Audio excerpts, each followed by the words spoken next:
वृंदावन के एक महान संत थे। वे एक आश्रम में रहते थे जहां शांति और भक्ति का वातावरण था। संत रोजाना बिहारी जी के दर्शन करते और धाम वृंदावन की परिक्रमा करते थे। एक दिन संत जी को परिक्रमा करते समय एक तोता जमीन पर पड़ा हुआ मिला। संत ने पहले तो थोड़ी देर इधर उधर देखा कि कोई तोते का मालिक तो नहीं है, और फिर संत उस तोते के पास गए तो देखा कि तोते की हालत बहुत खराब थी। वह जल्दी जल्दी सांसें ले रहा था।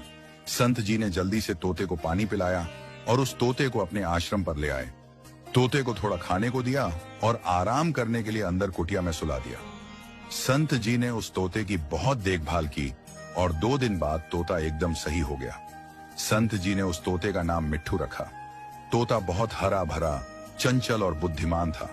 संत ने उस तोते को बच्चों की तरह पाला और उसे अपने साथ भक्ति में लगा लिया। संत जी ने उसे गीता के श्लोक भी सिखाए थे। प्रतिदिन तोता प्रातःकाल उठकर मधुर स्वर में भगवत गीता के श्लोक गाता। कर्मण्येवाधिकारस्ते मां फलेषु कदाचन। आश्रम में जो भी आता वह तोते की यह दिव्य वाणी सुनकर अभिभूत हो जाता। लोग कहते, बाबा आपने तो तोते को भी ज्ञानी बना दिया। संत मुस्कुराते और कहते, भक्ति किसी भी रूप में आ सकती है। यदि भाव शुद्ध हो तो पक्षी भी भगवान का नाम ले सकते हैं। परंतु एक दिन आकाश में घनघोर बादल छा गए। वातावरण में अजीब बेचैनी थी। उसी दिन एक बिल्ली दबे पांव आई और अचानक तोते पर झपट पड़ी। तोता चीखते हुए टाय टाय करता हुआ बिल्ली की पकड़ में आ गया और अंतर्धान हो गया। अब संत मौन हो गए। वे कुछ न कहते न खाते, बस एक तक देखते रहते। लोगों ने देखा कि जो बाबा सदा मुस्कुराते रहते थे वे आज गहरे चिंतन में डूबे हैं। लोगों ने कहा, बाबा क्यों दुखी हो रहे हैं? हम दूसरा तोता ला देंगे और उससे भी गीता के श्लोक रटवा देंगे। संत ने शांत स्वर में उत्तर दिया, मैं तोते के चले जाने से दुखी नहीं हूं, बल्कि उस क्षण से दुखी हूं जब बिल्ली ने उस पर झपटा मारा। उसने कोई श्लोक नहीं कहा, केवल टाय टाय किया।